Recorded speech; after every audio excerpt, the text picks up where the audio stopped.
I would try to move towards a patriarchal system where women were slowly phased out of the workplace altogether, and then that solves this problem. Oh man, you got my vote. Yeah, all right. Where can I put where can I put my ballot in? Right? That's say less, bro. Say less. Okay. Anyway, what's up, y'all? Welcome back to the channel. So I'm gonna take it to a little bit of a cultural side right now. This is Andrew Wilson, of course, going to crush Destiny because it is so easy to do. But they're talking about women in the workforce. So let's see how this goes. Okay, I disagree. How would we survive and live?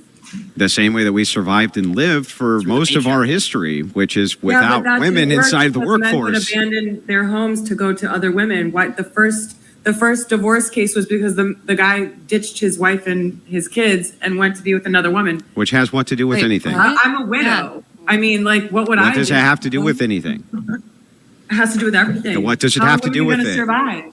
How will they survive? The same way that they've always survived without women in the workforce. There was not a problem with the survival before women were in the workforce. There won't be a problem with survival post. Women are enabled to be in the workforce only through the usage of technology. If you look at the math. Wait, don't do this diatribe. Answer the question. How would a woman, let's say a woman gets widowed, how does she survive? She would probably remarry.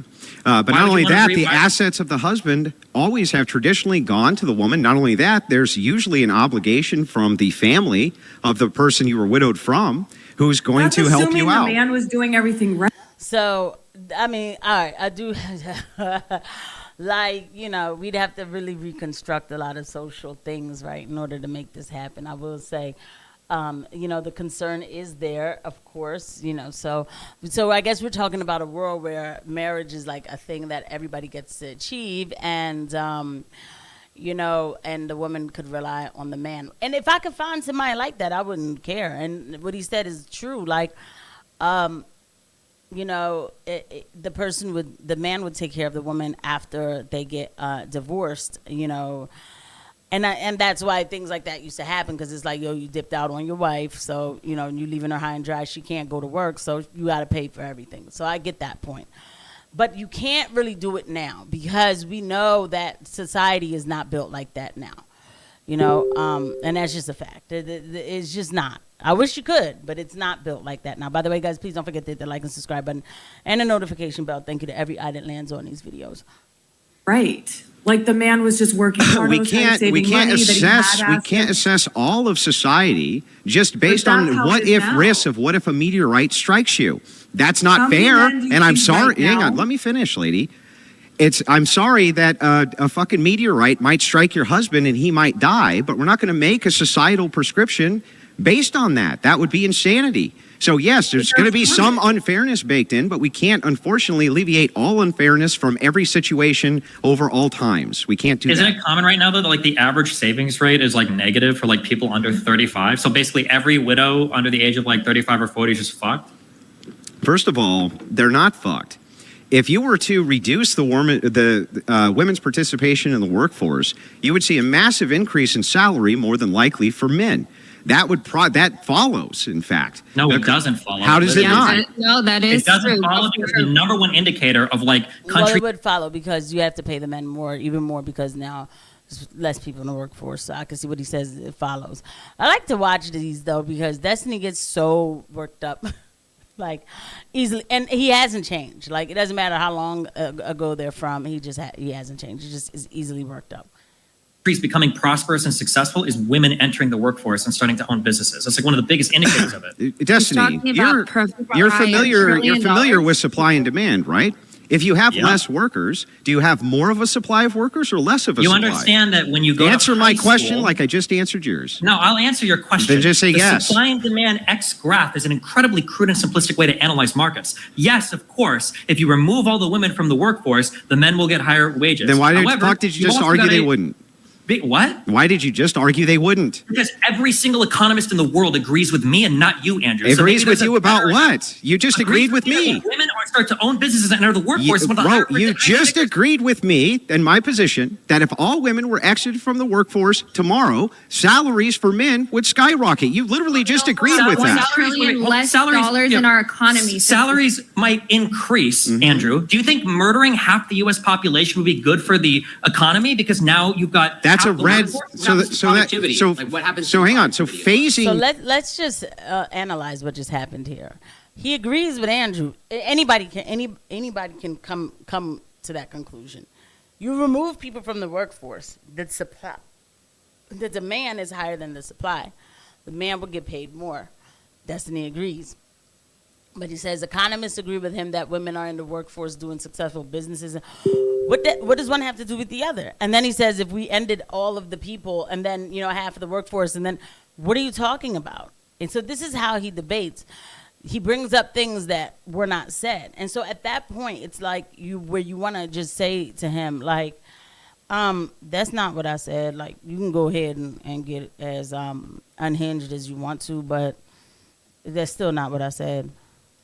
Phasing women out, for one thing, there's a massive distinction between that and murdering half the population. But assuming that we granted your hypothetical and half the population was somehow murdered, salaries would still increase for the half that were here. Yes, Destiny. No, And that's what would not, happen to that's just not how it productivity? works. Yes, then why did you just get done saying that that's how it works? No, I didn't get done saying. You're using a high school supply-demand graph to analyze an entire worker economy. Workers are a supply in the economy. Generally, for an economy, when you increase your supplies, you increase the standards of living, you increase the GDP, you increase wages across the board. Here's a question, Andrew. So you just agreed with me again. No, I didn't. You agree with did. you, Andrew. I agree with you that the very crude supply-demand graph might seem to support what you're saying, but there's a whole bunch of reasons why a crude supply and demand graph would never explain it's something entirely like wage markets for an entire society. That's absurd. Listen, you've agreed with me in every way you possibly can. You just keep deferring to, but there's other complexities which might come in. Okay, fair enough. There might be some other complexities that come in, but men's salaries, if women exited the workforce tomorrow, would increase drastically. There's no way around that. And then they would decrease. Yes, your consumer base would fall, your overall level of wealth would fall, your overall, everything. Why would your consumer base fall? Women entering the workforce has brought so much money to the economy when you compare it to if women were never. Okay, this is just, you see, why did you just cut off the situation? Because it was really good what was going on here. Because you can see Destiny's failing, so he goes to, and then it would, nobody said and then. I'm asking you about this point, and in this point you agree. You're telling me about other things. Yes, other things. Yes, reasons. But this point we agree. Stop telling me that we don't agree. We do agree. Now we can move on to the other points, and we'll debate something around that. That's it. Those changes never happened. So the economy has 100% been benefited by women entering the workforce. Why? No, wait. This isn't even up for debate. I'm sorry. Where are all of these? I'm sorry. Answer this. Where are all of these hyper-competitive countries that don't let women in the workforce because they want to be more competitive on the world stage? Can you name one? You mean nations which are in the West, they're all egalitarian, and so they've all pushed for this. However, we can, and I'm answering your question. We can look at the markers before women entered in the workplace, and we were very prosperous.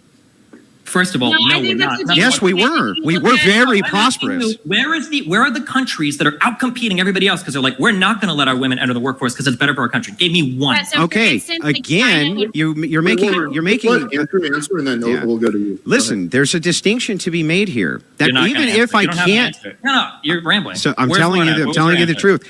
Right now, currently in existence in the West, no, I couldn't point to one because of egalitarianism. But I can still use the historic marker to show that those same nations, before women entered the workforce en masse, were quite prosperous.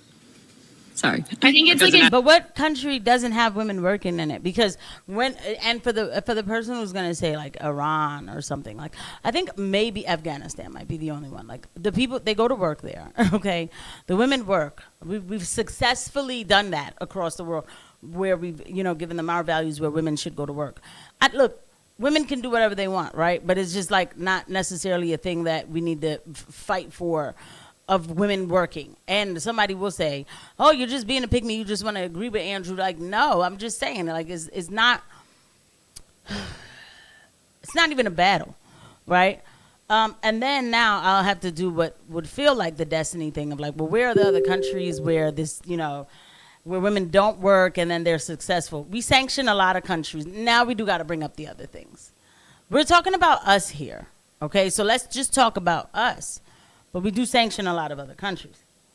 Answer his question still. How did that not answer your question? Because he asked you for an example of a country today that exists. All Western nations were prosperous even before women entered the workforce. All of them. You're giving me the argument that like women entering the workforce is I don't know, has made it so reality TV has appeared. You're just correlating two things that aren't necessarily related to each other. The way that you would study this in econ is you wouldn't go, what was it like 500 years ago? And now let's compare it today. You would compare one country to other countries. In econ, you wouldn't look at the historic standards? I think you would. No, you would never look. No, you don't look at, that's why when you don't look at historic standards? No, open the NDR, open any econ study ever. You don't say like, oh, well, 50 years ago, what was it like? Let's see how this, like for instance, when you do minimum wage experiments, you go state by state, you pick placebo cities. So when a Keynesian economist, hang